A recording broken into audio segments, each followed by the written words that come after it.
Hello student, welcome to DNHLM. मैं आपकी chemistry mentor Priyanka ma'am. तो बच्चों, जैसा कि मैं आपको पिछले लेक्चर में आपको आपका बीएससी का जो थर्ड सेमेस्टर है उसका सिलेबस डिस्कस कर चुकी हूँ।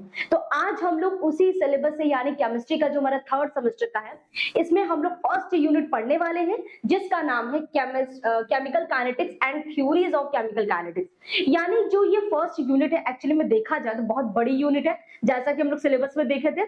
तो वहां पे केमिकल काइनेटिक्स इसको 2 पार्ट में किया गया है। फर्स्ट वाले पार्ट में आपको केमिकल काइनेटिक्स पढ़ाया जाएगा, जैसा कि आपका 11 या फिर 12th में आप पढ़कर आए। 12th में आप पढ़कर आए ना केमिकल काइनेटिक्स, उसी को यहाँ पे थोड़ा सा हम लोग डिटेल में पढ़ेंगे, ठीक है। तो वो पढ़ने वाले हैं। साथ में जो थ्योरीज ऑफ केमिकल काइनेटिक्स जो सेकंड पार्ट है इसका, ये सब कुछ दोनों ही फर्स्ट और सेकंड पार्ट दोनों इंक्लूडेड है फर्स्ट पार्ट में, मतलब यानी यूनिट 1 में। चलो ठीक, तो ये थ्योरीज ऑफ केमिकल काइनेटिक्स पढ़ेंगे। कौन कौन सी थ्योरीज आई, जैसे आर्हेनियस का इक्वेशंस आया था, कोलिजन थ्योरीज आया था। तो ये सारा चीज हम लोग डिस्कस करेंगे इसी यूनिट में, ठीक है। तो आज का जो ये फर्स्ट लेक्चर होने वाला है, इसमें हम लोग पढ़ेंगे केमिकल काइनेटिक्स। यानी मैं अगर ऐसे बताऊं तो इसमें बहुत सारे इंपॉर्टेंट टॉपिक्स पढ़ने वाले हैं, कवर करने वाले हैं हम लोग। जैसे आपका ऑर्डर ऑफ रिएक्शन क्या होता है, रेट ऑफ रिएक्शन क्या होता है, उसी में आपका आ जाएगा first order, zero order, second order, ये सारा चीज। तो पहली बात तो हम लोग देख लेते हैं कि कौन कौन से आपके टॉपिक्स है जो हम लोग आज कवर करने वाले हैं, ठीक। या इस चैप्टर में कौन कौन से ऐसे टॉपिक्स है जो आपके इंपॉर्टेंट है, जो पढ़ना होता है। तो ये देखो, हम लोग पढ़ रहे हैं क्या, केमिकल काइनेटिक्स। यानी अभी ये फर्स्ट पार्ट स्टार्ट किए हम लोग, ठीक। केमिकल काइनेटिक्स, तो इसमें फर्स्ट आपको पढ़ाया जाएगा कि रेट ऑफ रिएक्शन क्या होता है, रेट ऑफ रिएक्शन, ठीक। सेकंड है आपको क्या पढ़ाया जाएगा, order of reaction, order of reaction.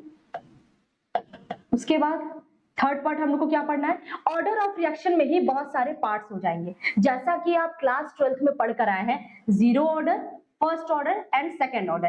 तो यहाँ पर भी zero, first order and second order तक पढ़ाया जाएगा। बहुत सारे ऐसे कॉलेजों में थर्ड ऑर्डर तक भी है, बहुत सारे कॉलेजों में थर्ड ऑर्डर नहीं पढ़ाया जाता। तो हम लोग देख लेते हैं, मतलब वहां के सिलेबस में, जैसे सिलेबस तो सबका एक बना हुआ है, लेकिन कुछ लोग थोड़ा सा इंक्लूड कर देते हैं, ठीक है। तो मेनली हम लोग सेकंड ऑर्डर तक पढ़ते हैं, और जीरो, फर्स्ट एंड सेकंड।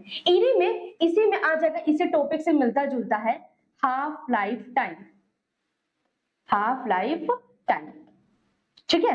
ये भी आपका टॉपिक इसी से इंक्लूडेड रहेगा। चलो, फोर पार्ट हम लोग क्या पढ़ेंगे, ये सारे के हो गया, ये सारे का डेरिवेशन, इन सारे जितने भी derivation of order of reaction, जितना भी हम लोग यहाँ पे पढ़ रहे हैं उसका ऑर्डर ऑफ रिएक्शन का क्या क्या डेराइव करके कैसे वो फॉर्मूला आ रहा है, यानी इससे निकल के आएगा इंटीग्रेटेड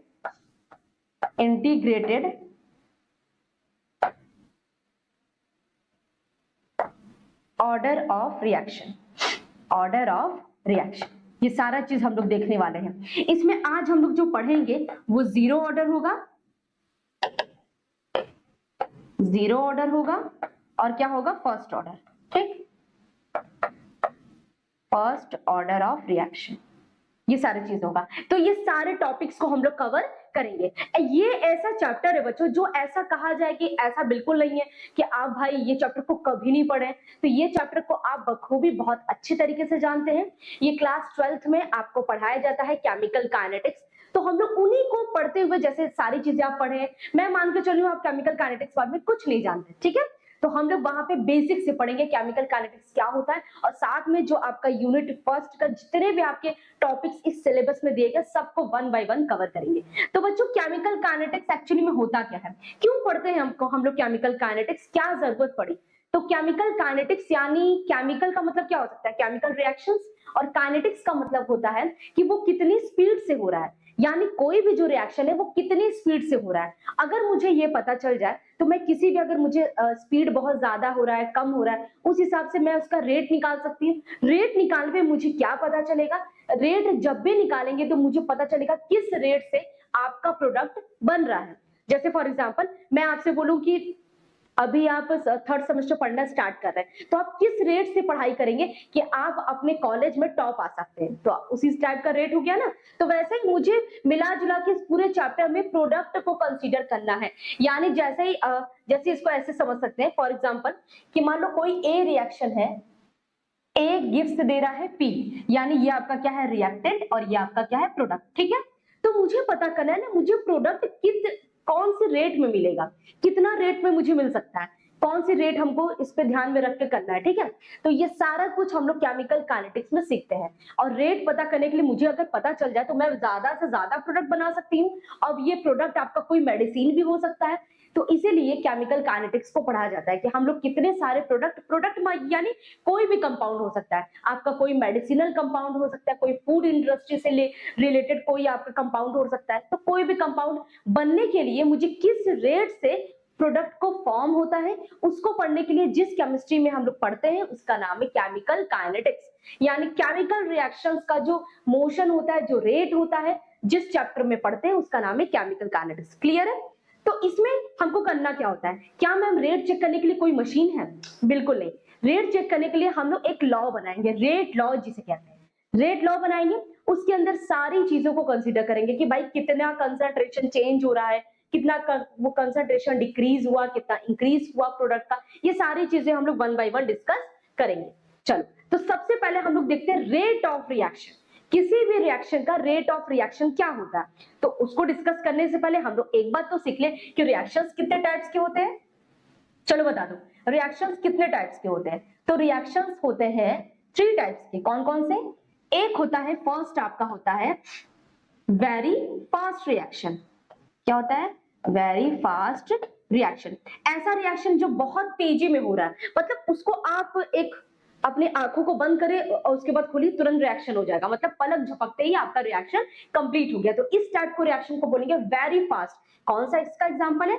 इसका एग्जांपल है NaCl को जब भी हम लोग एक्वस NaCl को मतलब वाटर में डिसॉल्व करते हैं एक्वस में मीडियम में, तो वो क्या हो जाता है Na+ और Cl- में डिसोसिएट हो जाता है, क्योंकि आपका ये NaCl आयनिक कंपाउंड है और आयनिक कंपाउंड को वाटर जैसे ही मिलता है पोलर है, तो वो वाटर भी आपका पोलर है, आराम से डिसोसिएट होकर डिसॉल्व हो जाएगा, ठीक है। तो ये है, और ये रिएक्शन बहुत तेजी से होता है क्योंकि आपको पता है सोडियम बहुत ज्यादा रिएक्टिव है, जैसा कि आप लोग फर्स्ट सेकंड सेमेस्टर में अपने कॉलेज में प्रैक्टिकल भी किए होंगे सोडियम से रिलेटेड, सोडियम प्रोसाइड सॉल्यूशन बनाते हैं ना, वही। ठीक, चलो ये रिएक्शन। अब आपका क्वेश्चन होना चाहिए क्या हम लोग इसका रेट निकाल सकते हैं? चलो बता दो, क्या इसका रेट निकाल सकते हैं? कोई भी रिएक्शन इतना फटाफट हो गया चुटकी बजाती उससे भी कम, मतलब एक मान के चलो 0.001 सेकंड में, क्या इसका हम लोग रेट निकाल सकते हैं? रेट में करना क्या होता है, मुझे पता लगाना है कि कितना रिएक्टेंट कम हुआ, कितना प्रोडक्ट बना, तो उसको कैलकुलेट कर वो करने के लिए मुझे थोड़ा सा तो टाइम चाहिए ना, बट टाइम तो है नहीं, यहाँ पे तुरंत आपका रिएक्शन कंप्लीट हो गया। तो इस टाइप के रेट को हम लोग कैलकुलेट नहीं कर सकते, इस बात को ध्यान देना। जब भी आप पहली बात तो आप कोई भी क्लास करते तो नोट्स साथ में बनाओ, मैं आपको टाइम दूंगी कि हाँ यहाँ पे बैठ के लिख लो, ऐसे कर रही हूँ, यहाँ स्टॉप कर देती हूँ, या तो आपके पास ये PDF आपके पास मिल जाएगा, आप उसको आराम से बैठ के लिख सकते हैं। लेकिन बच्चों पढ़ने का सही तरीका वही होता है कि टीचर आपको पढ़ाए साथ में नोट्स बनाओ, ठीक है। मैं आपको कुछ भी लिखवा के 1 मिनट का टाइम दूंगी कि स्टॉप कर लो वीडियो को, आप आराम से देख सकते हैं, ठीक। चलो, अब यहाँ पे क्या है 0.001 सेकंड में रिएक्शन हो रहा है, तो इसका हम लोग रेट पता नहीं कर पाएंगे। दूसरा होता है आपका स्लो रिएक्शन। स्लो रिएक्शन, अब ये रिएक्शन कैसा है? बहुत ज्यादा स्लो है।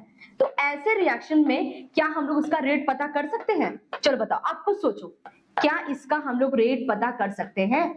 तो आपका आंसर होगा हाँ मैम, रेट तो पता कर सकते हैं, इसमें मुझे दिखाई भी देगा कि कितना कंसंट्रेशन कम हो रहा है, कितना कंसंट्रेशन प्रोडक्ट का बन रहा है, ठीक, ये बात तो है। हाँ, इसका रेट तो कैलकुलेट कर सकते हैं, लेकिन बच्चों इसमें बहुत ज्यादा टाइम लग जाएगा, बहुत ज्यादा। इसका एग्जाम्पल है rusting of iron. Rusting of iron, जब भी हम लोग आयरन का रस्टिंग यानी लोहे में जंग लगना, लोहे में जंग लगना, ये वाला जो प्रोसेस होता है बहुत ज्यादा सालों साल तक होता है।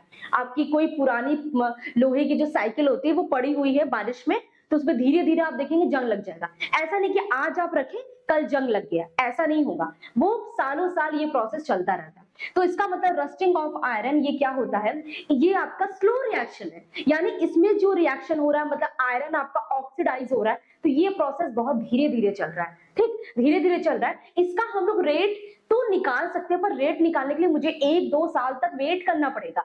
किसी साइंटिस्ट के पास इतना टाइम है?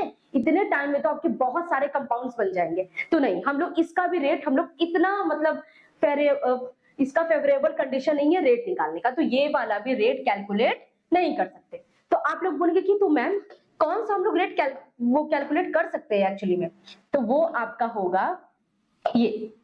चलो थर्ड आपका आ जाएगा, एक मिनट, आपका थर्ड आ जाएगा, कौन सा हो जाएगा?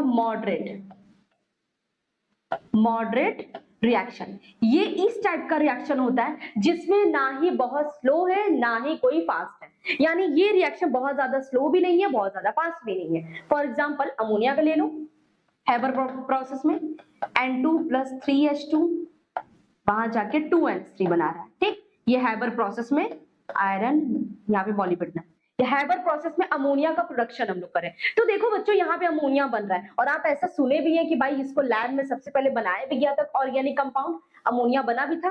तो बच्चों ये जो फॉर्म हुआ, क्या ये बहुत ज्यादा टाइम लिया है या बहुत चुटकी रिएक्शन हो गया? नहीं। तो ये एक मॉडरेट, हाँ बहुत होगा 2-3 घंटे का, 6 घंटे का, 5 घंटे का, 1 दिन का, 2 दिन का मैक्सिमम है, लेकिन उससे ज्यादा अगर हो जाएगा तो स्लो रिएक्शन में चला जाएगा। और ये बहुत झट से भी रिएक्शन होने वाला नहीं है कि पलक झपका तुरंत रिएक्शन कंप्लीट हो गया। हाँ, तो इसका मुझे पता चल सकता है, पहली बात तो ये पता होना चाहिए ये है क्या रिएक्टेंट और ये है क्या प्रोडक्ट। तो यानी हम इसका रिएक्टेंट भी का कंसंट्रेशन निकाल सकते हैं और प्रोडक्ट का कंसंट्रेशन निकाल के हम लोग रेट पता कर सकते हैं। और रेट जब भी निकालेंगे तो पता चल जाएगा कि हाँ कितने रेट से आपका अमोनिया बन रहा है। तो इस टाइप को रिएक्शन को हम लोग पूरे इस चैप्टर में पढ़ेंगे, इस चैप्टर क्या इस यूनिट में पढ़ेंगे केमिकल काइनेटिक्स में। चीजें क्लियर है कि रिएक्शंस कितने टाइप्स के होते हैं, इस रिएक्शन में हमें करना क्या होगा। ओके चले आगे, इसको आप एक काम करो, पहले पॉज करके नोट कर लो, ठीक। चल अब आगे चलते हैं। अब हम लोग को ध्यान देना है कि रेट ऑफ रिएक्शन एक्चुअली में होता क्या है। चलो बता दो रेट ऑफ रिएक्शन क्या होता है। किसी भी रिएक्शन का जो उसका कंसंट्रेशन है, यानी फॉर एग्जांपल सपोज करो कोई ए है, कन्वर्ट करके वो क्या बना रहा है? पी बना रहा है, ठीक। मान लो कोई ऐसे ले लो, ए प्लस बी है, वहां जाके प्रोडक्ट बना रहा है। तो बच्चों ए प्लस बी में ए और बी है क्या? रिएक्टेंट है, रिएक्टेंट कन्वर्ट हो गया प्रोडक्ट बना रहा है, ठीक है। तो प्रोडक्ट वो बना रहे हैं, इसमें आपको पता करना है कि जो रिएक्टेंट का कंसंट्रेशन कम होगा और प्रोडक्ट का कंसंट्रेशन बढ़ेगा, ठीक। अब बढ़ेगा तभी तो, जैसे मान लीजिए अभी मैं आपको पढ़ा रही हूँ, तो पहले आप इस चैप्टर के बारे में, केमिकल काइनेटिक्स के बारे में कुछ नहीं जानते थे, ठीक है, जीरो था। अब आपको मैं धीरे धीरे पढ़ाने लगूं तो आपका जो समझने का जो कंसंट्रेशन है वो बढ़ रहा है धीरे धीरे, और मेरा तो नहीं घट रहा है पर आपका बढ़ रहा है, ठीक। चलो तो यहाँ पे क्या होगा, तो इसका कंसंट्रेशन धीरे धीरे कम, क्योंकि ये रिएक्टेंट है, ये धीरे धीरे किस में कन्वर्ट हो रहा है? प्रोडक्ट में कन्वर्ट हो रहा है, और प्रोडक्ट का कंसंट्रेशन धीरे धीरे बढ़ रहा है। तो इस चेंज को या हम लोग ऐसे बोल सकते हैं, किसी भी रिएक्शन में जो कंसंट्रेशन चेंज होता है किसके रिस्पेक्ट में हम लोग देख रहे हैं? टाइम के रिस्पेक्ट में, ठीक। तो कंसंट्रेशन चेंज होता है विथ रिस्पेक्ट टू टाइम, तो इसे ही क्या बोलते हैं? Rate of reaction. क्लियर है रेट ऑफ रिएक्शन क्या होता है?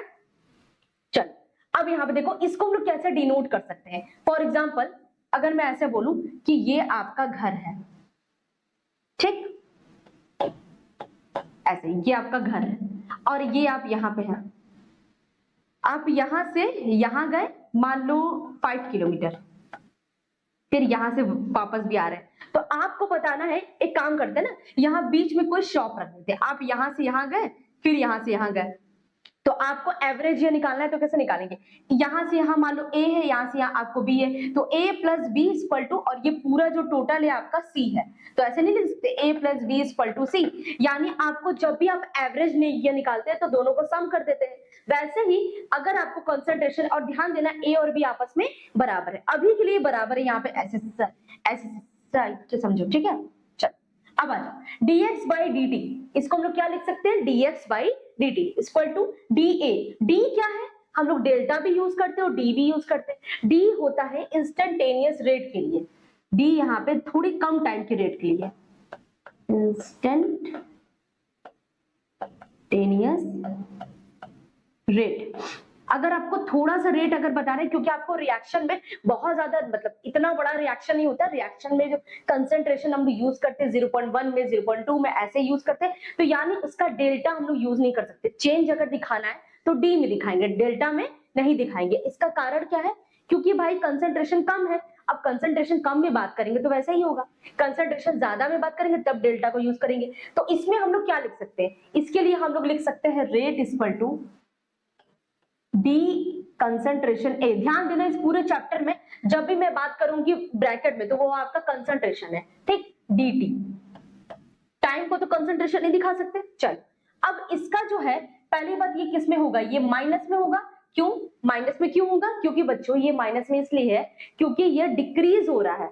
अब देखो, अब मुझे रेट आपको बताना है किसका? पहले एक काम करो, इसका ही बता दो, इसका minus D concentration B upon D T, ये हो जाएगा। क्लियर है?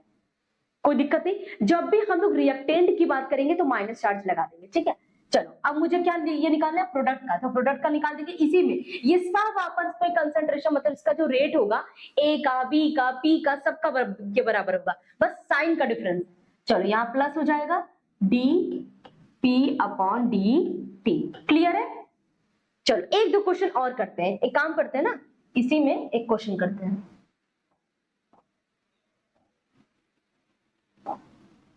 एक आपके पास क्वेश्चन है,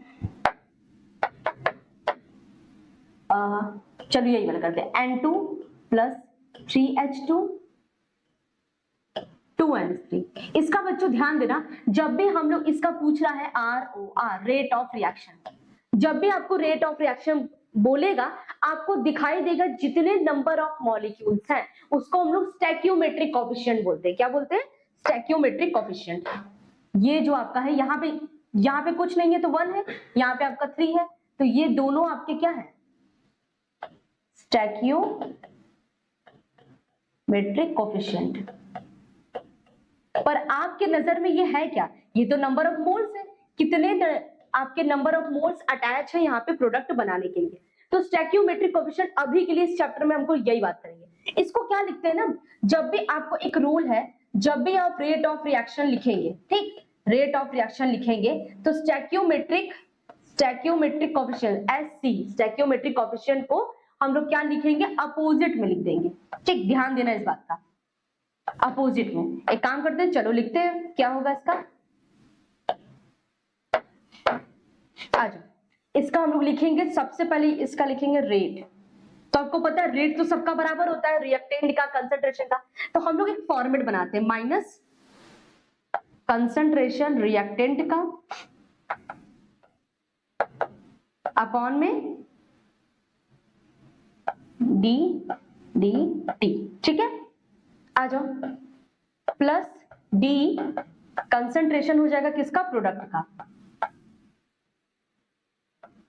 प्रोडक्ट, ठीक। और ये हो जाएगा डी टी। अब बता दो रिएक्टेंट कौन कौन सा है? ए है और बी है। इसको अगर ए मान ले और इसको बी मान ले, चलो बता दो। अब क्या बोला है कि आपको जो भी स्टैक्योमेट्रिक कोएफिशिएंट है उसको अपोजिट में लिखना है। यानी ये 1 है तो इसका अपोजिट क्या होगा? हाफ हो जाएगा। तो इसको हम लोग लिख सकते हैं, क्या हो जाएगा? Rate equal to -1/2। क्या ये हो सकता है कि नहीं? बिल्कुल हो सकता है। चलो अब इसको लिख देंगे D N2 by D T. Clear है कि नहीं? कोई दिक्कत? चलो अब इसके बाद नेक्स्ट। अब आपको पता है कि ए का जो रेट आएगा वो बी के बराबर है और वही आपका सी के बराबर है, ठीक। सी यानी प्रोडक्ट। चलो अब इसका हम लोग क्या लिख सकते हैं? इसका 3 है तो उसको 1/3 लिख देंगे, -1/3 डी, यहां हो जाएगा H2 by D T is equal to, अब देखो प्रोडक्ट का लिखना है तो क्या हो जाएगा? प्लस, हाँ वेरी गुड, यहाँ पे प्लस ही लिखेंगे क्योंकि यहाँ माइनस का यूज नहीं करेंगे क्योंकि हम लोग प्रोडक्ट का लिख रहे हैं। तो ये हो जाएगा डी, अब ब्रैकेट में NH3 बाई डी dt। ये आपका हो जाएगा रेट, किसी का भी रेट निकालने के लिए, ठीक है। कोई डाउट नहीं होना चाहिए इसमें, आप इसे नोट कर सकते हैं। और साइड में मैं आपको एक क्वेश्चन भी यहाँ पे दे रही हूँ, आप इसको ट्राई करिएगा।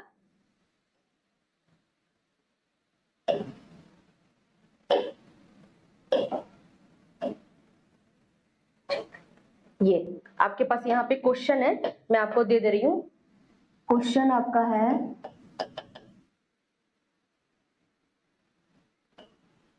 थ्री N2 प्लस 3N2 ऐसे सेम हो जाएगा ना। क्या दे सकते हैं FeCl2, चलो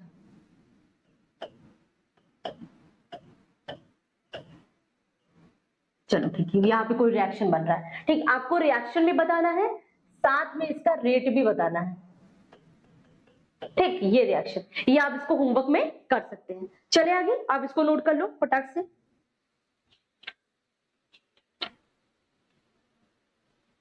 ओके, आगे चलते हैं। क्या बोला गया था? हाँ, अब हम लोग आगे बढ़ते हैं। चलो, रेट ऑफ रिएक्शन तो समझ में आ गया। अब क्या लिखते हैं? Active mass. एक्टिव मास क्या होता है? इसको देखो, एक्टिव मास क्या होता है? Active mass number of mole dissolve in पर लीटर सॉल्यूशन, या एक्टिव मास को ही कहा जाता है कंसंट्रेशन। जिस ब्रैकेट का हम लोग यूज कर रहे हैं, ये वाला ब्रैकेट, ये वाला जो ब्रैकेट है आपका, एक्चुअली में क्या है? एक्टिव मास है। ये जो आप लोग यूज कर रहे हैं वो आपका एक्टिव मास है, पर मैं इसको बार बार क्या बोली हूँ? कंसंट्रेशन। पर एक्टिव मास और कंसंट्रेशन दोनों आपस में सेम है। ठीक, तो ये बोल रहा है एक्टिव मास यानी सोचो कि नंबर ऑफ मोल्स, तो नंबर ऑफ मोल्स यानी किसका? रिएक्टेंट का और किसका? प्रोडक्ट का। तो इसीलिए हम लोग इसको एक्टिव मास को भूल जाओ, इसको कंसंट्रेशन बोल सकते हैं, क्योंकि number of moles dissolve in, number of moles dissolve in 1 litre of solution, N/V। इसको क्या बोलते हैं? इसको बोलते हैं कंसंट्रेशन। ये फॉर्मूला याद रखना। ठीक, कंसंट्रेशन। तो हम लोग क्या बोलेंगे? एक्टिव मास एक्चुअली में क्या है? एक कंसंट्रेशन ही है। चलो, यूनिट यहां निकाल लेते हैं रेट ऑफ रिएक्शन का। अब देखो, रेट ऑफ रिएक्शन जो हम लोग आगे पढ़ रहे थे, ठीक, ये जो आ गया आपका रेट ऑफ रिएक्शन। तो रेट ऑफ रिएक्शन को हम लोग क्या लिख सकते हैं? dx/dt। ठीक है, तो ये हो जाएगा, एक सेकंड का, ऐसे ऐसे पहले। अच्छा चलो, इसी जगह से हम लोग समझ लेते हैं के की वैल्यू। रेट एक्सप्रेशन कैसे लिखेंगे? ठीक, रेट एक्सप्रेशन लिखने के लिए मान लो कोई रिएक्शन ए से पी में कन्वर्ट हो रहा है, तो इसके लिए हम लोग रेट क्या लिख सकते हैं? रेट डायरेक्टली प्रोपोर्शनल होता है कंसंट्रेशन ऑफ रिएक्टेंट। क्या होता है? रेट डायरेक्टली प्रोपोर्शनल होता है कंसंट्रेशन ऑफ रिएक्टेंट। रिएक्टेंट का कंसंट्रेशन कितना है, और साथ में इसके ऊपर जो एन लगा है वो पावर बताता है कि मान लो कंसंट्रेशन ऑफ रिएक्टेंट का 1 है, 2 है, 0 है, क्या है। इस चीज को हम लोग क्या कहते हैं? Order of reaction. तो रिएक्टेंट का जो ऑर्डर होता है वही, चलो अभी आगे ही पढ़ेंगे तो क्लियर हो जाएगा, अभी के लिए मुझे के की जरूरत है। तो रेट इज इक्वल टू, यहाँ प्रोपोर्शनल का साइन हटाएंगे तो के आएगा, फिर आ जाएगा रिएक्टेंट। अब रिएक्टेंट आपका कुछ भी हो सकता है, रिएक्टेंट की पावर n। ठीक है, चलो यही चीज यहाँ पे लिखा गया है, रेट ऑफ रिएक्टेंट। अब ये देखो, ये जो k है इसका हम लोग को यूनिट निकालना है। तो यूनिट क्या निकालना है? तो क्या हो जाएगा? ये हो जाएगा k equal to rate upon में रिएक्टेंट, ठीक, की पावर n। ठीक है, पावर अभी हटा भी सकते, कोई दिक्कत नहीं। रेट आपका होता क्या? Change in concentration with respect to time. Change in concentration, X कर लो, with respect to time. Time के रिस्पेक्ट में कंसंट्रेशन आपका चेंज हो रहा है। चलो, बड़ा सा है। और रिएक्टेंट आपका क्या है? अब ये देखो यहाँ पे क्या है, ध्यान से यह देखना कैसे निकाला है, मोल पर लीटर पर सेकेंड। ठीक, मोल पर लीटर पर सेकेंड। अब इसमें देखो, मोल पर लीटर आपका क्या है? कंसंट्रेशन है, और आपका टाइम क्या है? सेकंड है। तो के का आ जाएगा क्या? रेट आप क्या निकाल लेंगे? रेट ऑफ रिएक्शन का यूनिट। तो यहाँ पे रेट ऑफ रिएक्शन का, रेट ऑफ रिएक्शन, इसका जो आपका यूनिट आ जाएगा, क्योंकि आपको चेंज इन कंसंट्रेशन निकालना है, तो मोल पर लीटर। अरे कंसंट्रेशन, यहाँ पे ये देखो ना, rate of reaction equal to क्या होता है? dx/dt। चेंज इन कंसंट्रेशन है, तो चेंज आपका होगा यानी कंसंट्रेशन। कंसंट्रेशन बराबर क्या होता है? तो यहाँ पे c equal to n/v। n क्या होता है? नंबर ऑफ मोल्स, और v क्या होता है? In litre. तो मोल पर लीटर ये लिख सकते हैं, इसको मोल पर लीटर लिख सकते हैं। और नीचे आपका t क्या होगा? टाइम यानी सेकंड। तो ये सेकंड आ गया, तो मोल पर लीटर इंटू सेकंड। यहाँ पे ये आ गया इसका फॉर्मूला। ठीक है, रेट ऑफ रिएक्शन का ये तो आ गया इसका यूनिट, रेट ऑफ रिएक्शन का यूनिट। अब आ जाओ, रेट को कैसे एक्सप्रेशन करते हैं ये मैं आपको बता दी। तो ये जो आपका के है ये रेट कांस्टेंट है, तो रेट कांस्टेंट। अब ये देखो क्या हम लोग लिख सकते हैं, रेट ऑफ रिएक्टेंट का लिखेंगे तो सिंपल सा है, रिएक्टेंट का अगर रेट लिखेंगे तो क्या ये बात सही है जिस तरीके से ये लिखा गया है, minus D A by D T, ये देखो इसको लिख सकते हैं, बिल्कुल सही है। अब रेट ऑफ मुझे प्रोडक्ट का अगर निकालना है तो प्रोडक्ट का निकालने के लिए क्या होगा, तो इसका हो जाएगा D P upon D T, वो भी प्लस में, ये हो जाएगा आपका प्लस में, ये हो जाएगा आपका माइनस में। ठीक, चलो अब आ जाओ। तो रेट हम लोग कैसे लिख सकते हैं, एक्चुअली में जो रेट होता है, अब रेट की जगह हम लोग ये यूज करेंगे, रेट इक्वल टू के मतलब एक्टिव मास है या इसको बोल सकते हैं कंसंट्रेशन की पावर एन इक्वल टू ये पूरे के बराबर होगा कि नहीं बराबर, इस चीज को याद रखना, रेट होगा पूरे के बराबर होगा। चलो एक एग्जांपल के थ्रू यही वाला समझते हैं, वही वाला एग्जांपल, जैसे मान लो कोई ये है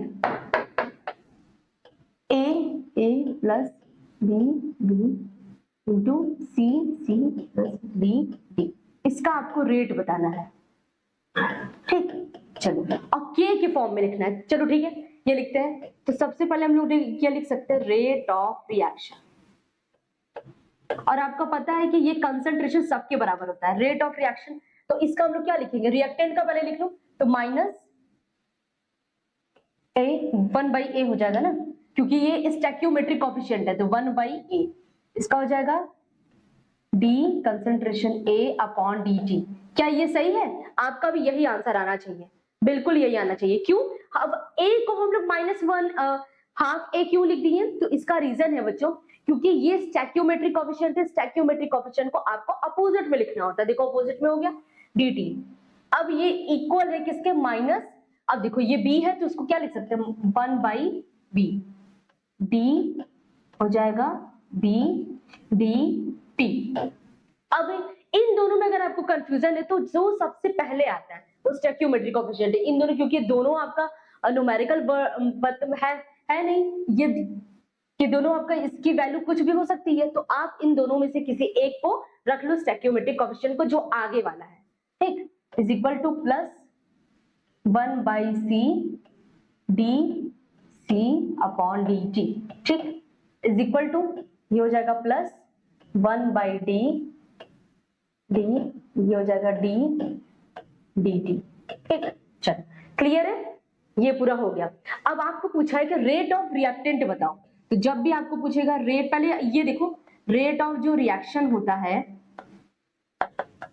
वो डायरेक्टली प्रोपोर्शनल होता है कंसंट्रेशन ऑफ रिएक्टेंट के। ध्यान देना, रिएक्टेंट पे ही डिपेंड करेगा रेट।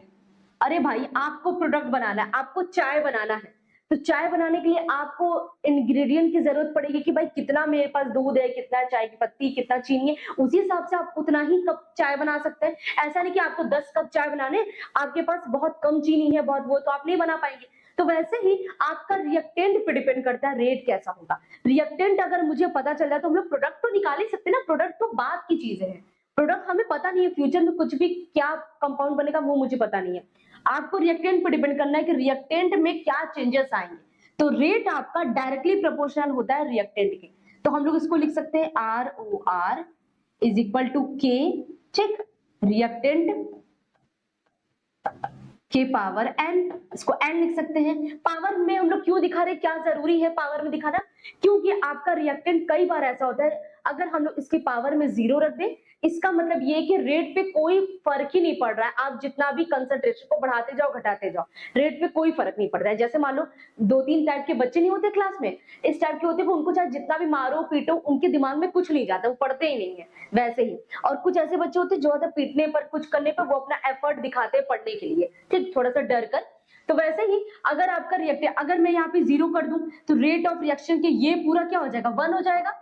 अरे भाई इसकी पावर 0 कर देंगे तो ये पूरा 1 हो जाएगा, तो ये K के बराबर आ जाएगा, यानी आपका रेट ऑफ रिएक्शन रिएक्टेंट पे डिपेंड ही नहीं कर रहा है। चलो इसके जगह पे हम लोग क्या लिख सकते हैं, 1 लिख दो, इसको 1 लिख देंगे, तो इसका मतलब ये कि जितना आपका रेट ऑफ रिएक्शन, जितना कंसंट्रेशन है उतना रेट ऑफ रिएक्शन के बराबर चलेगा। अगर इसको बढ़ाएंगे तो ये बढ़ेगा, ये इसको घटाएंगे तो ये भी घटेगा, मतलब डायरेक्टली प्रोपोर्शनल है ना। चलो अब एक काम करते हैं, इसके जगह पे 2 लिखते हैं, तो क्या होगा, कंसंट्रेशन के रिएक्टेंट की पावर 2 में ये बता रहा है कि जब भी आप रिएक्टेंट को बढ़ाते जाएंगे, 1 से 2 गुना, 2 से 3 गुना करेंगे, तो आपका रेट ऑफ रिएक्शन 2 गुना बढ़ जाएगा। ठीक, आप इसको जैसे इसको 2 गुना किया, हाँ सॉरी ये 3 गुना वो बढ़ जाएगा। ठीक, चलो ये बात है। अभी हम लोग आगे ये सारे क्वेश्चंस भी करेंगे तो क्लियर हो जाएगा। ठीक, तो अभी के लिए हम लोग यहाँ पे एन लिख देते हैं। अच्छा, तो ये आपका ओवरऑल रिएक्शन हो गया। अब देखो इसमें किसका पूछा है, ROR ऑफ रिएक्टेंट, तो रिएक्टेंट के लिए पूछा है, तुम लोग क्या लिख सकते हैं, बस ये उठा के रख दो, A D और A अपॉन dt, ये हो गया।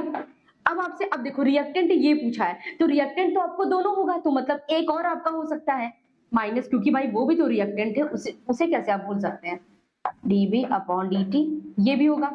अब आपसे पूछेगा अगर रेट ऑफ रिएक्शन, चलिए बता दीजिए प्रोडक्ट का, तो प्रोडक्ट का पूछेगा rate of reaction of product का, तो आप क्या लिख सकते हैं प्रोडक्ट के बारे में, दोनों ही बताएंगे, तो plus 1/c d c upon dt, और एक और हो सकता है plus 1/d d dt upon dt, ये हो सकता है कि नहीं, क्लियर है यहां से आंसर। अब इसमें एक क्वेश्चन और पूछता है, रेट ऑफ डिसअपियरेंस, इसको ध्यान से पढ़ना बच्चों, ये इंपॉर्टेंट है, ये आपसे एग्जाम में भी 2-3 बार पूछेगा, रेट ऑफ डिसअपियरेंस। यहां पे बच्चे थोड़े से मार खा जाते हैं क्योंकि वो समझ नहीं पाते कि है क्या डिसअपियरेंस, और एक पूछेगा आपसे rate of appearance, rate of appearance. अब बच्चों एक बात बताओ, इस रिएक्शन में ध्यान से देखो, तो रेट में डिसअपियर का मतलब होता है गायब होना, ये दोनों में कौन गायब होगा, तो आपको पता है कि मैम धीरे धीरे रिएक्टेंट कम हो रहा है, मतलब धीरे धीरे वो गायब हो रहा है, और प्रोडक्ट धीरे धीरे बन रहा है, यानी मुझे प्रोडक्ट बनता हुआ दिखाई देगा, अपीयर होता हुआ दिखाई देगा, और ये आपका डिसअपियर होता हुआ दिखाई देगा, ये आपका होगा डिसअपियर। ठीक, और ये आपका होगा अपीयर। ये बातें तो क्लियर है ना, किसी में इसको तो इसमें तो कोई डाउट नहीं होना चाहिए। ठीक, अगर मान लो आपसे इस तरीके से अगर क्वेश्चन आ जाता है, डिसअपियरेंस बताइए, रेट ऑफ अपीयरेंस बताइए, तो उसमें एकदम नोट करके लिखना। ठीक, उसमें आप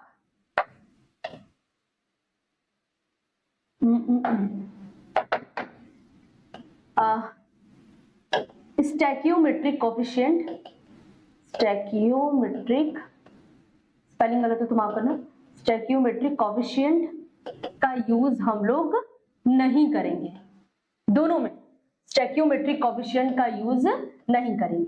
ध्यान देना, चाहे कोई भी रिएक्शन दे, 3 दे, 4 दे, 5 दे, कोई भी रिएक्शन दे, आप इसमें यूज नहीं करेंगे, इस बात को याद रखना, ऐसा नहीं कि भूल जाओ।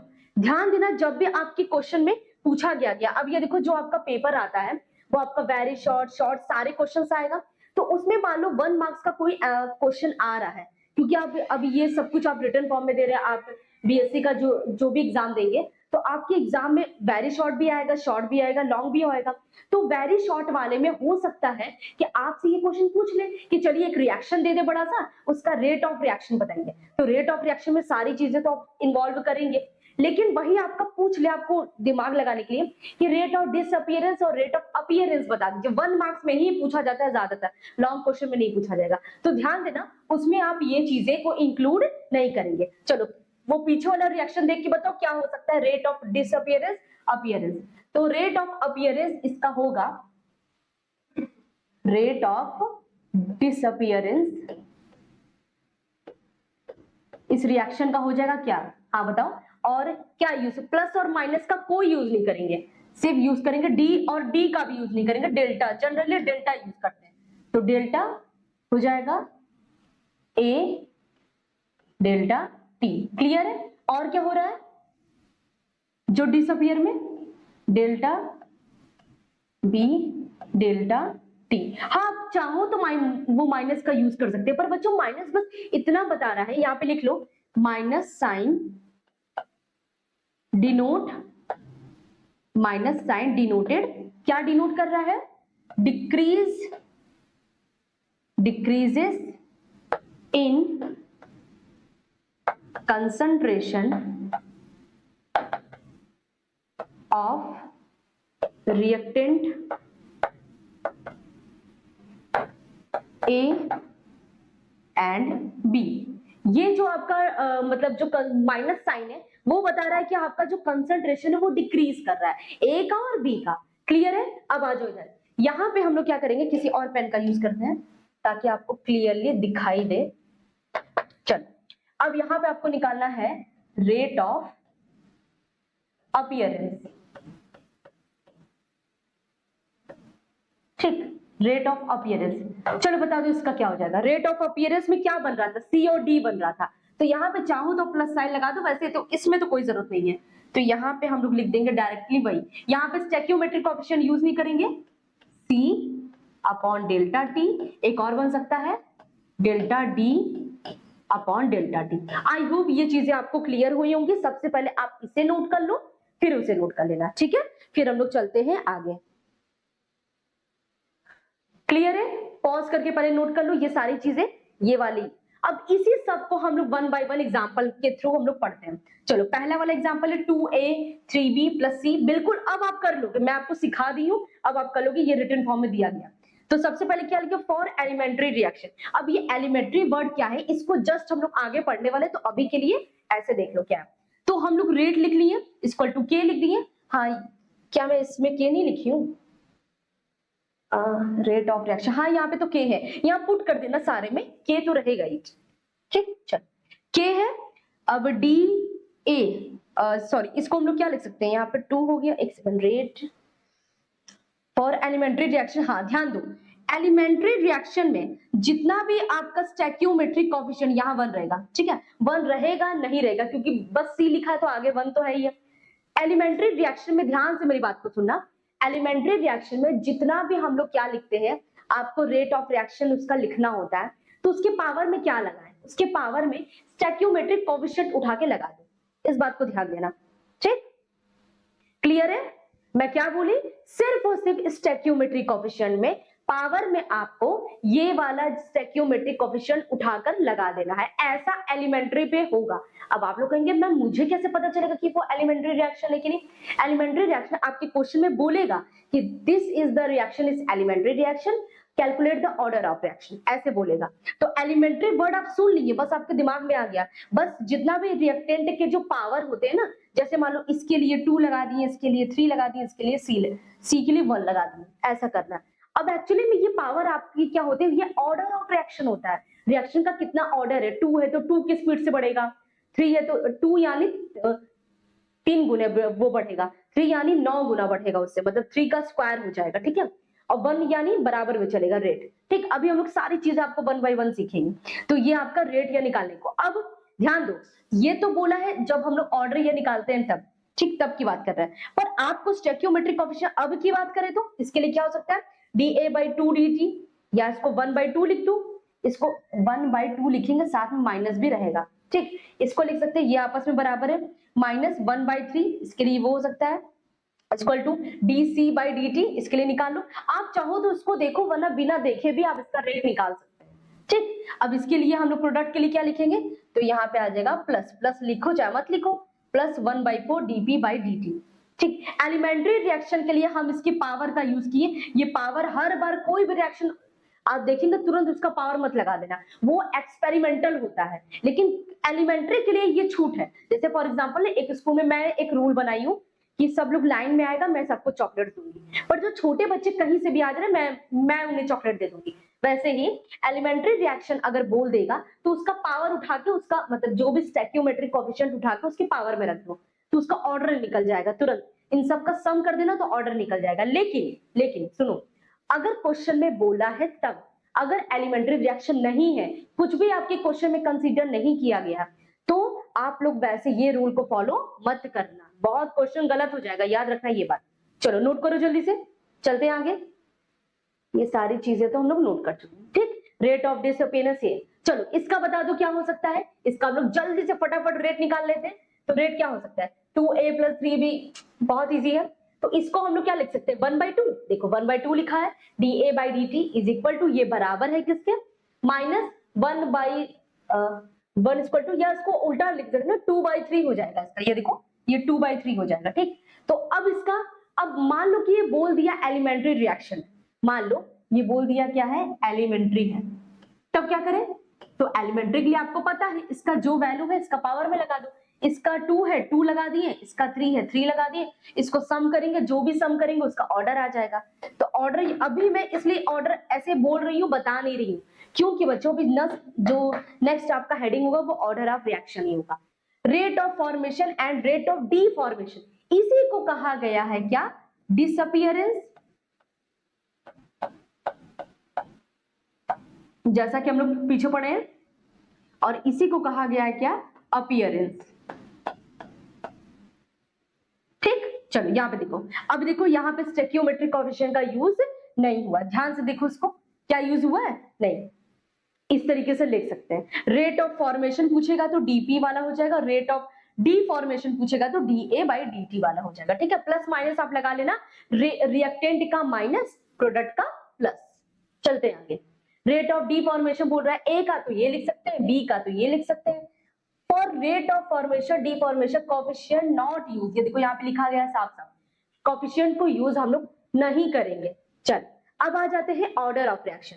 ऑर्डर ऑफ रिएक्शन से क्या पता चल सकता है मैम, क्यों पढ़ते हैं हम लोग ऑर्डर ऑफ रिएक्शन, तो देखो ऑर्डर ऑफ रिएक्शन में हम लोग इसलिए पढ़ते हैं कि हम लोग कितना कंसंट्रेशन रिएक्टेंट का बढ़ा दे कि रेट हमारा तेज हो जाए। जैसे फॉर एग्जांपल क्या, कौन सा एग्जांपल दूं, जैसे मान लो कि आप ऐसा कुछ सोचो कि आपके पास कोई ऐसी मशीन आ जाए जिससे आप कहेंगे थोड़ा सा आप नहीं सोचते हैं कि थोड़ा सा काम करें और मतलब थोड़ा सा मुझे वर्क करना पड़े, थोड़ी सी पढ़ाई करना पड़े, मेरे पास नॉलेज ज्यादा आ जाए, ऐसा आप सोचते हैं ना। तो वैसा ही है, मुझे अगर पता चल जाएगा किसी का ऑर्डर, मुझे एन की वैल्यू अगर पता चली तो मुझे पता चल जाएगा कि रिएक्टेंट को कितना बढ़ाएंगे तो रिएक्शन कितना होगा। मान लो कि रिएक्टेंट में अगर उसकी पावर 0 आ रहा है, मतलब रिएक्टेंट आपका रेट ऑफ रिएक्शन में फर्क ही नहीं पड़ा, आप कंसंट्रेशन को बढ़ाते चले जाओ, reactant rate of reaction constant है। जैसे मान लो आपका रिएक्शन है, कोई भी रिएक्शन है, मान लो इसकी पावर ए की पावर 0 है, हम लोग एक ए को क्या करते हैं, पहले वो 5 था, 5 मोल पर लीटर था वो कंसंट्रेशन, अब हम लोग क्या करें, इसको 10 कर दिए मोल पर लीटर। जैसे मान लो कि आपको 2 कप चाय बनानी है, ठीक है, तो आपको टाइम कम लगेगा, आपको 10 कप या 20 कप चाय बनानी है, टाइम ज्यादा लगेगा, आपको समझ में भी आ रहा है, तो कंसंट्रेशन हम लोग बढ़ा दिए। तो देखो कंसंट्रेशन बढ़ा दिए तो हमको चेक करना है कि रेट पे क्या हो रहा है, रेट ऑफ रिएक्शन। अगर रेट ऑफ रिएक्शन बढ़ाने पर बढ़ेगा, बराबर में बढ़ा है, ये 2 गुना किए तो रेट भी आपका 2 गुना हो गया, तब समझ जाओ कि इसकी पावर 1 है। समझो, पहले समझो, अभी बीच में लिखो मत, ठीक। मान लो इसको बढ़ाने पर रेट आपका कांस्टेंट हो जा रहा है, कोई कुछ बढ़ ही नहीं रहा है, तो समझ जाओ वो क्या है, 0 है, इसके पावर में 0 है, मतलब ऑर्डर ऑफ रिएक्शन आपका 0 है। 1 कब होगा, जब हम लोग कंसंट्रेशन को डबल कर रहे हैं, तो रेट ऑफ रिएक्शन भी आपका डबल हो जा रहा है, बराबर में दोनों चल रहे हैं, ऐसा नहीं कि ये 2 गुना बढ़ गया, ये 3 गुना बढ़ गया, ऐसा नहीं होगा, दोनों बराबर में चलेंगे। तो 1 होगा, एक को बढ़ा रहे, दूसरा बढ़ ही नहीं रहा है, कांस्टेंट है, 0 होगा। 2 कब होगा, जब, हाँ आप समझ रहे हैं, अगर हम लोग रिएक्टेंट का कंसंट्रेशन डबल कर रहे हैं तो आपका जो प्रोडक्ट है, वो प्रोडक्ट क्या, जो रेट ऑफ रिएक्शन है, वो रेट ऑफ रिएक्शन 3 गुना बढ़ जा रहा है। अरे बाप रे, मतलब आप थोड़ा सा पढ़ाई किए, जैसे मान लो कि आप 1 घंटा एक लेक्चर कंप्लीट कर लिए, आपको बहुत सारे क्वेश्चन आप लगा पा रहे, 20-30 क्वेश्चन लगा लिए, तो आपका रेट ज्यादा बढ़ गया। तो इस टाइप के रिएक्शन को हम लोग बोलेंगे कि उसका जो रेट है वो सेकंड ऑर्डर रिएक्शन है, ठीक। इसी सबको 1 बाय 1 हम लोग डिस्कस करेंगे। चलो देखो क्या बोल रहा है, the order of reaction is defined as the number of concentration terms, ध्यान दो, कंसंट्रेशन टर्म्स जिसके पावर में 0, 1, 2 हम लोग कर रहे हैं, ठीक, which change during a reaction given temperature. एक गिवन टेम्परेचर पे आपका कंसंट्रेशन कितना चेंज होगा उसे ही ऑर्डर ऑफ रिएक्शन बोलते हैं। सम में कितना चेंज होगा, जैसे मान लो 0 हो सकता है, 1 हो सकता है, 2 हो सकता है, ठीक। सम ऑफ द पावर, या इसका मैथमेटिकली आपका जो डेफिनेशन है, sum of power of concentration terms, जितने भी आपके रिएक्टेंट है, मान लो A plus B plus C, वहां जाके प्रोडक्ट बना रहे हैं, तो ए बी सी रिएक्टेंट है, उनका जितना भी पावर हो जाएगा, जितना भी उनका रिएक्टेंट का ऑर्डर हो जाएगा, उनको सम करने पर जो आएगा वही आपका ऑर्डर ऑफ रिएक्शन होगा, ठीक, ऑर्डर ऑफ रिएक्शन। चलो मान लो इसको हम लोग क्या लिख सकते हैं, मान लो इसके पावर, मान लो अभी हम क्या दिया, एलिमेंट्री रिएक्शन है, तो इसको हम लोग ऐसे लिख सकते हैं, ए के पावर ए प्लस क्या हो जाएगा बी के पावर बी, यानी इसका ऑर्डर ऑफ रिएक्शन क्या हो जाएगा, एन की वैल्यू ए प्लस बी। आ सकता है कि नहीं? मान लो ए की जगह 1 है, बी की जगह 0 है, तो इसका ऑर्डर ऑफ रिएक्शन 1 आ जाएगा। चल क्लियर है। अब इस पे देखो कई प्रकार से क्वेश्चन बन सकता है। Rate of reaction directly proportional है कंसंट्रेशन ऑफ ए के कंसंट्रेशन ऑफ बी के। ठीक, चलो ऑर्डर ऑफ रिएक्शन भी इन दोनों का क्या होता है, सम होता है। एक इक्वेशन ये देखते हैं, मान लो कोई ए से पी में कन्वर्ट हो रहा है, तो इसका पहले रेट ऑफ रिएक्शन निकाल लो। तो आपको पता है rate of reaction D you भी कह सकते हैं, डी एक्स भी कर सकते हैं, D x by D T directly proportional है ए के। ठीक, तो ए यहां से चेंज होगा तो इसको के ए 1 कर सकते हैं। 1 क्यों लिखे, क्योंकि इसके आगे तो 1 था। एलिमेंट्री रिएक्शन में स्टैक्योमेट्रिक कोएफिशिएंट को उठाकर पावर में लगा देते हैं, पता है ना। चलो तो इसका बताओ ऑर्डर ऑफ रिएक्शन क्या हो गया, इसका ऑर्डर ऑफ रिएक्शन फर्स्ट आ गया, ऑर्डर क्या आ गया 1 आ गया। It is the concentration, first concentration. ठीक, अब जैसे मालूम यहाँ पे हम लोग 2 कर दिए, ध्यान से ये देखना, यहाँ पे हम लोग 2 कर दिए तो क्या आ जाएगा, चलो 2 मत करो, ऐसे लिख दो। इसका हम लोग को ये निकालना है rate of reaction. Rate of reaction क्या लिखेंगे, रेट ऑफ रिएक्शन होता है dx by dt। ठीक, और ये डायरेक्टली प्रोपोर्शनल होता है कंसंट्रेशन ऑफ ए के और कंसंट्रेशन ऑफ बी के। भाई मेरे पास 2 रिएक्टेंट है ना, इसके पावर 1 इसके पावर 1, तो इसका ऑर्डर क्या हो जाएगा, इसका ऑर्डर हो जाएगा मतलब n की वैल्यू हो जाएगा 1 + 1 = 2। ऑर्डर ऑफ रिएक्शन इसका क्या आ गया, 2 आ गया। क्लियर है, चले आगे।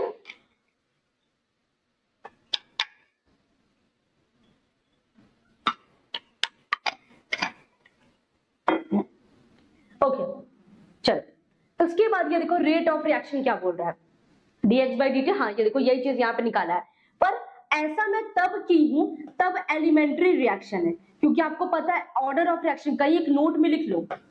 नोट में यहां नहीं है ना, यहां लिखो नोट में, order of reaction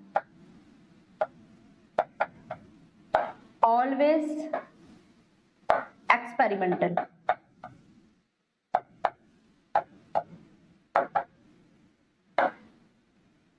except in elementary reaction।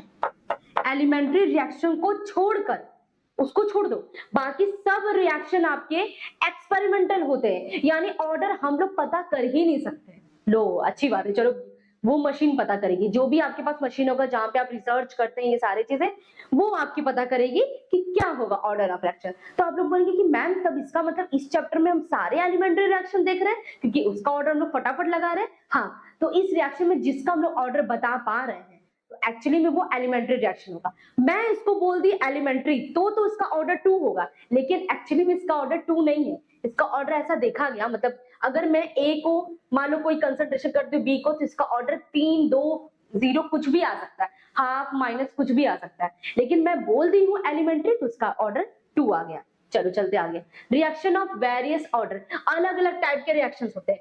सबसे पहले जीरो ऑर्डर रिएक्शन, इसको हम लोग पढ़ेंगे। जीरो ऑर्डर रिएक्शन माने ऐसा रिएक्शन जो आपका जिसका रिएक्टेंट आपके रेट पे डिपेंड ही नहीं कर रहा है।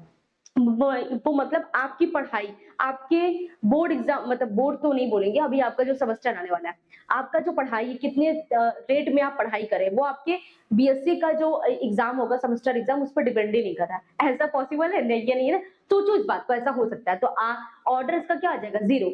यानी आपका जो रिएक्शन हो रहा है वो कंसंट्रेशन पे डिपेंड ही नहीं है। मतलब कंसंट्रेशन को बढ़ाओ घटाओ 0 कर दो, कोई मतलब नहीं, रेट उतना ही रहेगा।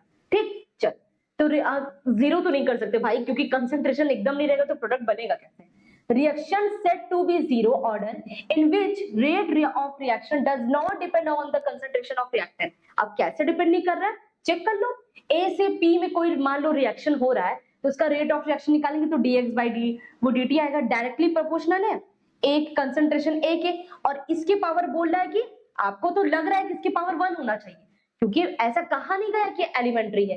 एलिमेंट्री नहीं है तो मतलब एक्सपेरिमेंट पे डिपेंड कर रहा है। इसके पावर 0 है, यानी पूरा ये रिएक्शन एक्सपेरिमेंट के द्वारा निकाला गया है।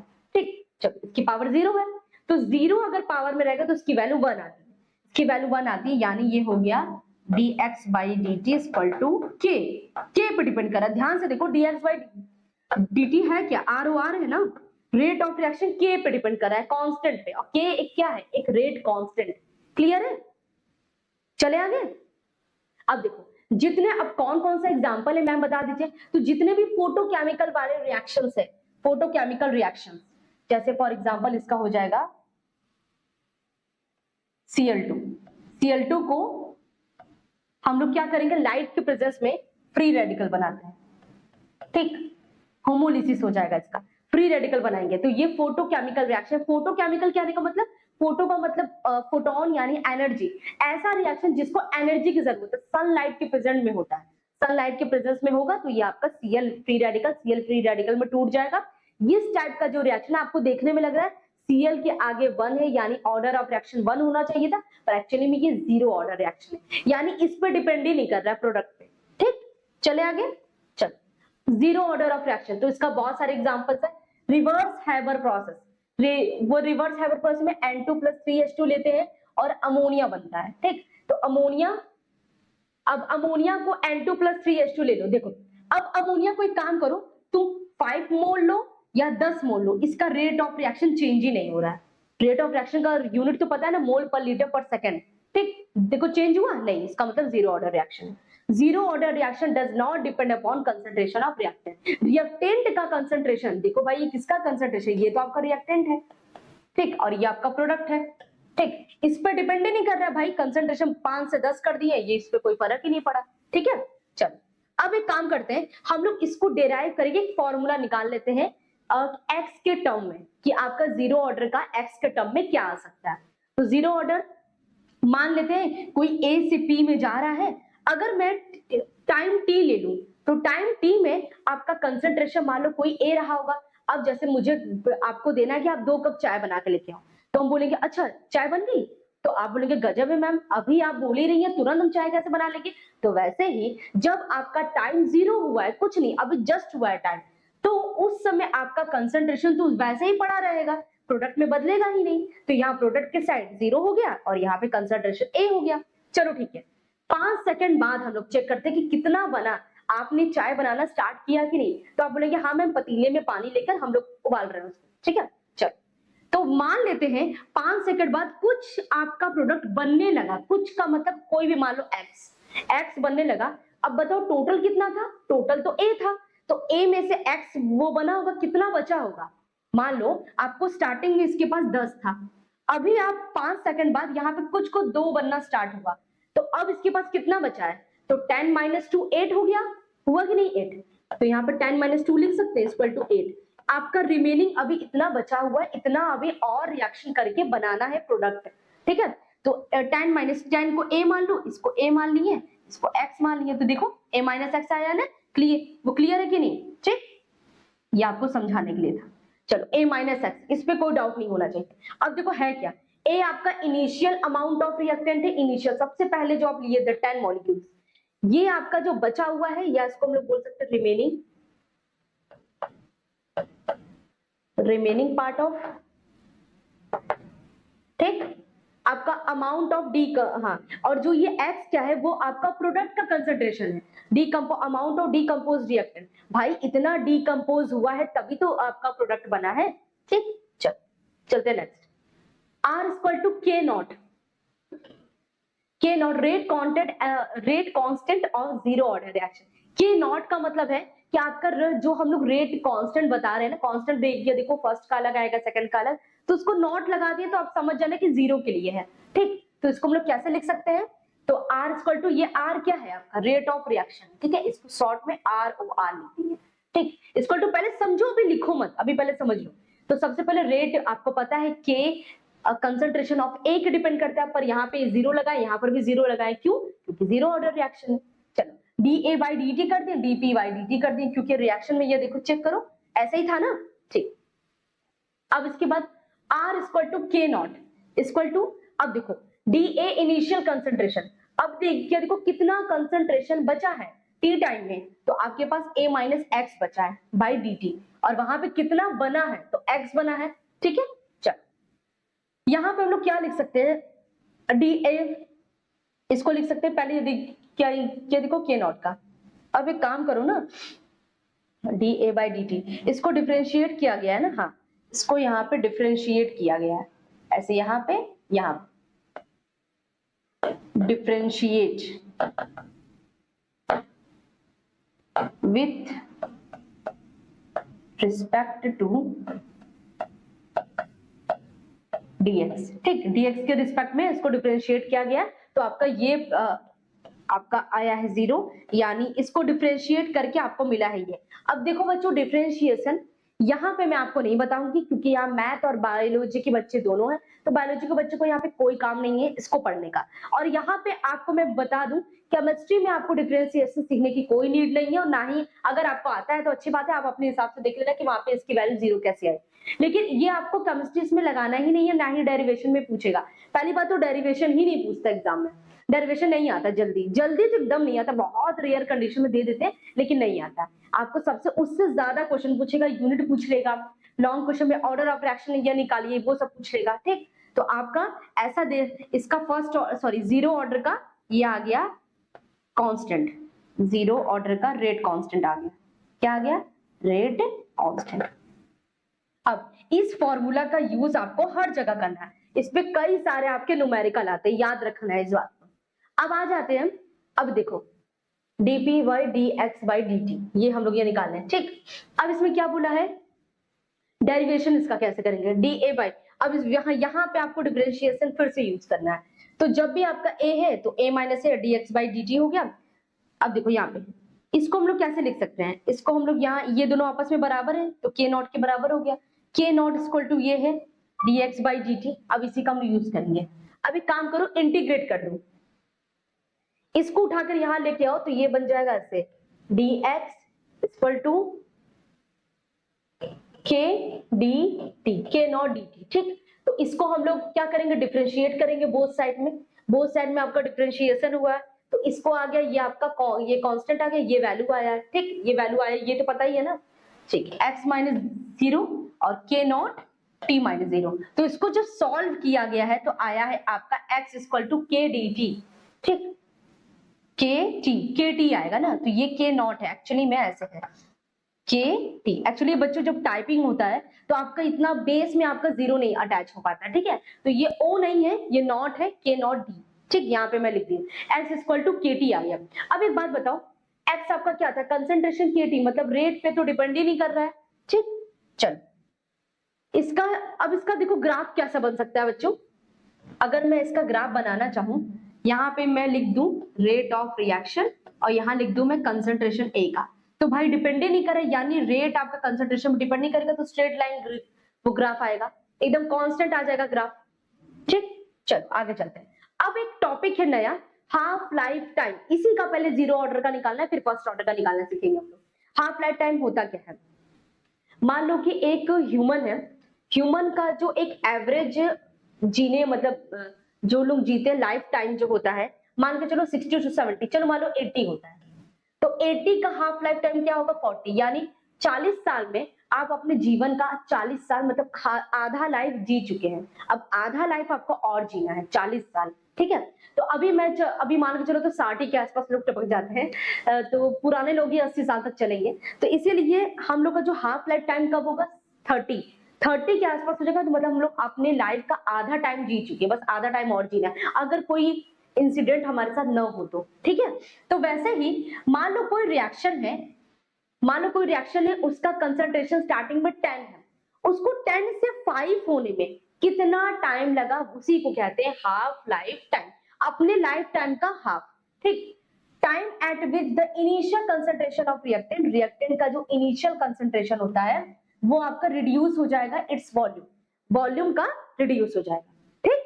चलो कितना वो रिड्यूस हो रहा है, अपने आधी होगी, चलो अब याद रखते हैं। अब एक आपको ये फॉर्मूला पता है 0 ऑर्डर का, किसका है, 0 ऑर्डर का, ठीक है, आपको पता है। चलो एक बार चेक कर लेते हैं, अगर मान लो t इक्वल टू 0 हो तो a और 0 होगा, क्लियर है, t इक्वल टू t है तब आपका कंसंट्रेशन क्या हो जाएगा, यहाँ पे x है तो ये a माइनस एक्स हो जाएगा, ये भी क्लियर है।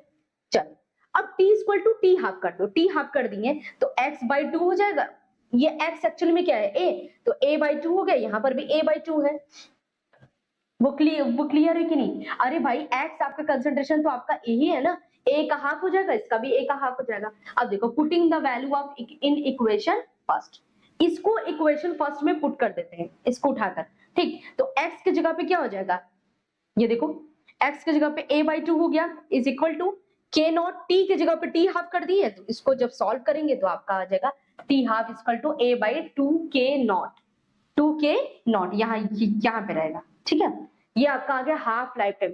ये दोनों फॉर्मूला, ये वाला और दोनों फॉर्मूला आपको न्यूमेरिकल में मदद करेगा, न्यूमेरिकल आएगा आपके एग्जाम में, ठीक है। तो आपके इसके नेक्स्ट वीडियो में मैं आपको न्यूमेरिकल वाले एक दो क्वेश्चन बता दूंगी।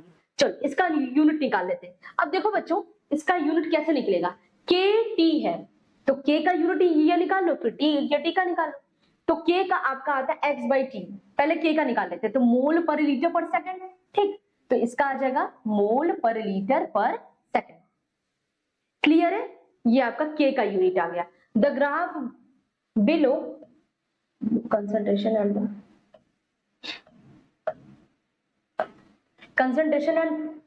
And the time found straight line. अब देखो हाफ लाइफ टाइम का ग्राफ कैसे बनेगा, एक तरफ टी हाफ है और एक तरफ कंसंट्रेशन एक है, इसका मतलब ये क्या है, डायरेक्टली वो प्रोपोर्शनल है। ध्यान से देखो हाफ लाइफ टाइम के डायरेक्टली प्रोपोर्शनल है, टी हाफ और a/2, तो इसका एक स्ट्रेट लाइन बनेगा, डायरेक्टली प्रोपोर्शनल है ना, ठीक। उस समय के साथ साथ वो बढ़ रहा है हाफ लाइफ टाइम। आगे चले, ओके चलते हैं आगे। अब क्या है, first order of reaction. First order of reaction क्या होता है, ए reaction is said to be first order in which one concentration term is affected on rate of reaction। अब देखो सिंपल वैसा ही है, रेट ऑफ रिएक्शन क्या है, इसका डेरिवेशन हम लोग जल्दी देख लेते हैं, हालांकि एग्जाम में ये आने वाला है नहीं, ठीक है। Rate of reaction, order of reaction first क्या है, फर्स्ट ऑर्डर ऑफ रिएक्शन, किसी भी रिएक्शन में उसका कंसंट्रेशन का जो टर्म है वो 1 आता है, तो वो क्या होगा, first order of reaction. Hypothetical कोई मान लो रिएक्शन है, ए से पी में कन्वर्ट हो रहा है, स्टार्टिंग में 0 था, फिर उसके बाद जब वो यहाँ पे कुछ बना तो ये a माइनस यू हो गया, या इसको x भी कर सकते हैं, कोई दिक्कत नहीं है। Rate of reaction directly proportional होता है कंसंट्रेशन a के, इसको dx/dt या du/dt, x की जगह u कर दो, ये कोई दिक्कत नहीं है। k प्रोपोर्शनल होता है, ये आपके बुक में डेरिवेशन था तो उसके अकॉर्डिंग मैं यहाँ पे लिखी हूँ। तो a का कंसंट्रेशन कितना है चेक कर लो, a माइनस यू है, हम लोग लिख दिए, दोनों को डिफरेंशिएट कर दिए, डिफरेंशिएट करने के बाद इंटीग्रेट कर दिए बोथ साइड, तो आपका minus log A equal to C आ गया। इसकी वैल्यू को पुट कर दिया। देखो यहाँ पे डिफरेंशिएशन का प्रोसेस है, या मैं बोल रही हूँ ना, इसको आपको रटना पड़ेगा, क्योंकि दोनों बच्चे पढ़ रहे, जो मैथ्स वाले हैं उसको बराबर सॉल्व कर लेंगे, बायोलॉजी वाले नहीं सॉल्व कर, वो पढ़े ही नहीं है। तो बताओ आपका जो पेपर आएगा सेमेस्टर का, तो वो दोनों बच्चों को कंसीडर करके ही पेपर बनाएंगे। देखिए भाई डेरिवेशन अगर हम दे रहे हैं, बीच में डिफरेंशिएशन है, तो बच्चा कैसे करेगा, जो 11th 12th में वो बायोलॉजी उसका लिया तो वो पढ़ा ही नहीं है, इस वजह से डेरिवेशन को वो लोग स्किप कर देते हैं।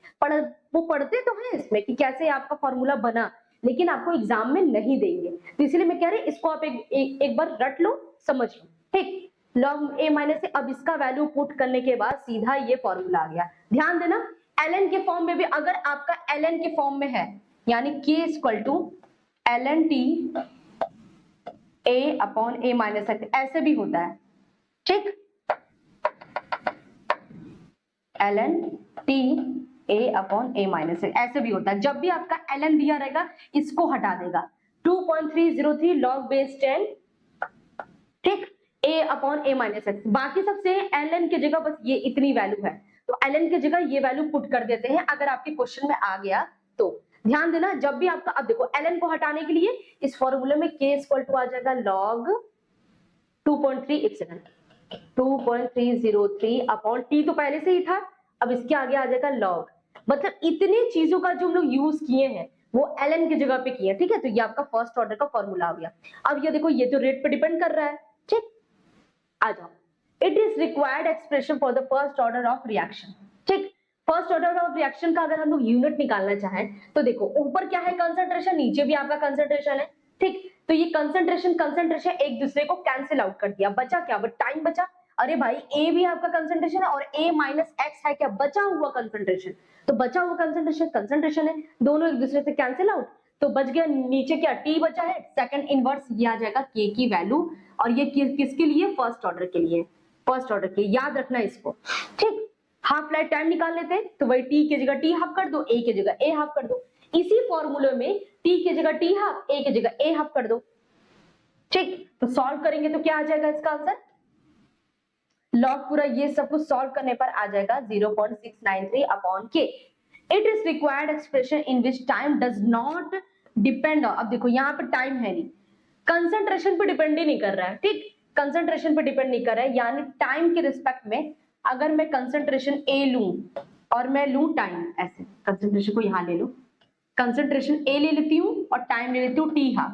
अब बता दो इसका ग्राफ आएगा स्ट्रेट, मतलब एकदम कांस्टेंट आ जाएगा ग्राफ इसका, क्योंकि भाई ये देखो डिपेंड ही नहीं कर रहा है, ठीक। चले आगे, क्लियर है। अब ये देखो एक क्वेश्चन है, अब पहले ध्यान समझ लो क्या है वो कैसे होगा। The first order of reaction 90% complete हो रहा है 50 मिनट में, 50 मिनट में आपका 90% कंप्लीट है, ठीक। Calculated the half life period of the reaction, मान लो कि पूरा रिएक्शन है 100%, उसमें से आपका 50 मिनट में आपका 90% हो गया, ठीक क्या, ठीक। तो हम लोग इसको कैसे सॉल्व करेंगे, मतलब इनिशियल आपका कितना है, इनिशियल आपका 100% है, तो उसमें से 90% रिएक्शन कंप्लीट हो चुका है, तो कितना बचा, 10% बचा ना, 10% बचा, तो यहाँ पे इनिशियल में हम लोग 100 रखेंगे, a माइनस एक्स में आपको 10 रखना है। अरे भाई जो बचा हुआ कंसंट्रेशन a माइनस एक्स होता है, t की वैल्यू ऑलरेडी दी गई है 50 मिनट, इस पूरे को निकालने के बाद आपका जो k आएगा, अब k के बाद आपसे पूछा गया t हाफ ना, तो t हाफ इक्वल टू क्या होता है, t हाफ इक्वल टू होता है 0.693 अपॉन k। अगर हम k की वैल्यू यहां से निकाल ले तो k यहाँ पे पुट कर सकते हैं, बस ये पुट कर लो, तो यहाँ पे सारा वैल्यू ये रख के a के माइनस कर लो तो आपका पुट हो जाएगा, ठीक। क्लियर है कि नहीं क्वेश्चन, क्लियर है ना। अब देखो 10 टू दी पावर, इसको 10 टू दी पावर एक काम करना ना, इसको हम लोग लिख सकते हैं 10 टू दी पावर 2, इसको लिख सकते हैं 10 टू दी पावर 1, तो ये 1 और 2 ये चला जाएगा, तो -1 एक कट जाएगा, इसमें से एक बचा, 10 टू दी पावर 1 बचा, ये चला गया आगे, तो इसको सॉल्व करना, सॉल्व करने के बाद ये देख लेना कितना आंसर आ रहा है, ठीक। आप इसको खुद से भी कर सकते हैं, बहुत इजी क्वेश्चन है, बहुत ज्यादा टफ नहीं है। अब देखो ये सारे ग्राफ्स बहुत ज्यादा important, show the diagram how the rate first order reaction varies with concentration. अगर हम लोग C रखते हैं, जो कांस्टेंट C आया था आपका, या ऐसे बोल सकते हैं concentration with respect to time, समय के साथ साथ आपका कंसंट्रेशन डिक्रीज करा, और ये बात सही भी है, क्योंकि आपका रेट क्या होता है वर्सेस टाइम, देखो कंसंट्रेशन ऑफ वर्सेस टाइम, क्योंकि आपका कंसंट्रेशन कम होगा तभी तो प्रोडक्ट बनेगा, ये बात तो सही है। The plot of C versus T, अब T के LNC के वर्ड्स में, LNC के टर्म में हम लोग करेंगे तो ये ग्राफ आपका स्ट्रेट मतलब निगेटिव स्लोप जाएगा, ठीक।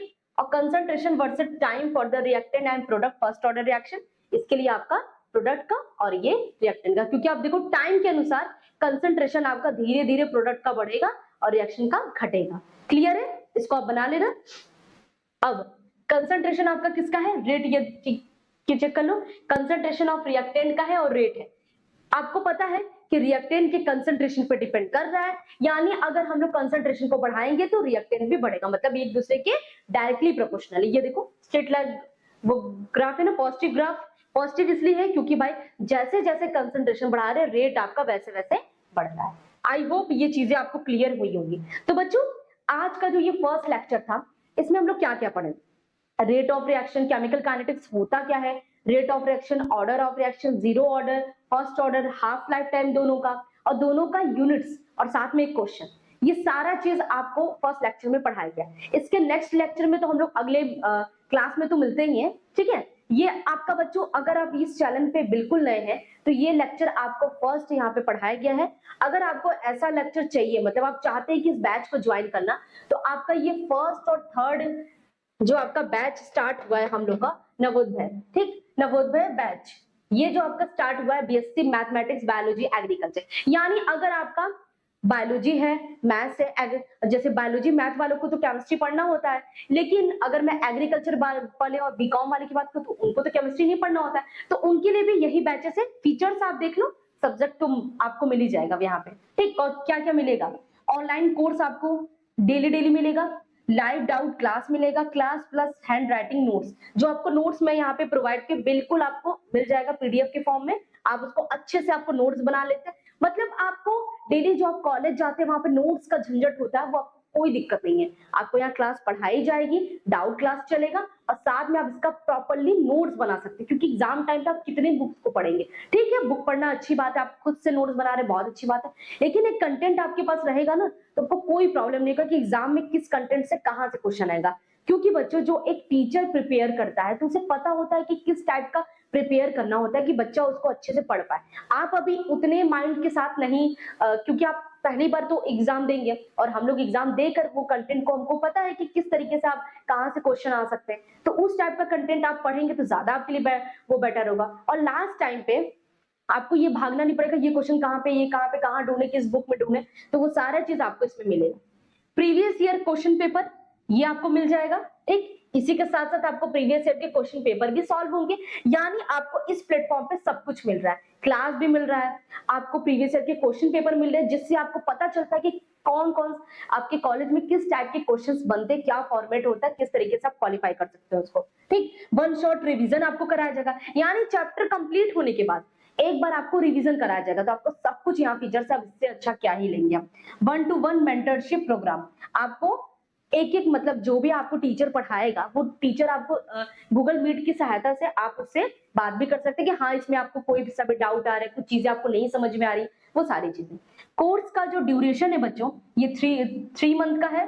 ठीक, 3 मंथ तक आपको वैलिडिटी, 3 मंथ तक आपको कंप्लीट करा दिया जाएगा और इसकी वैलिडिटी 1 ईयर का है। मतलब कुछ ऐसे कॉलेजों में कुछ टाइम के, मतलब कहीं पे पहले एग्जाम हो जाते हैं, कहीं पे बाद में एग्जाम होते हैं, तो इस वजह से 1 साल का रखा गया कि आप 1 साल तक आराम से पढ़ो।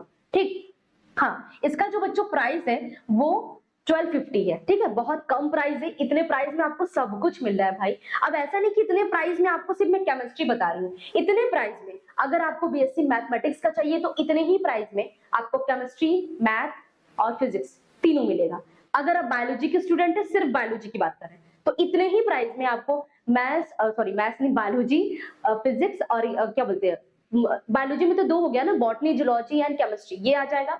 एग्रीकल्चर का तो एग्रीकल्चर डिपार्टमेंट का वो है, और बीकॉम का पूरा बीकॉम का आ जाएगा। मतलब इतने कम प्राइस में आपको सारी चीजें मिल रही है। ठीक, एक और बात बच्चों, ये जो आपका यहाँ पे, हाँ ठीक, अगर आपको ये कोर्स आपको अच्छा लगा हो, चीजें आपको समझ में आई हो, आप चाहते हैं इस कोर्स को परचेस करना, तो आपको कुछ नहीं करना है, आपको DNS educare app play store से डाउनलोड कर लेना है और इस नंबर पे आप कॉल कर सकते हैं। आपको कुछ भी जानकारी चाहिए, एनी डाउट्स, कुछ भी पूछना है कि कैसे क्या प्रोसेस है, ये सारे चीज मैं तो आपको 1 बाय 1 सब कुछ समझा दी हूँ, फिर भी आपको कोई भी क्वेरी है आप इस नंबर पे कॉल करके पूछ लीजिएगा।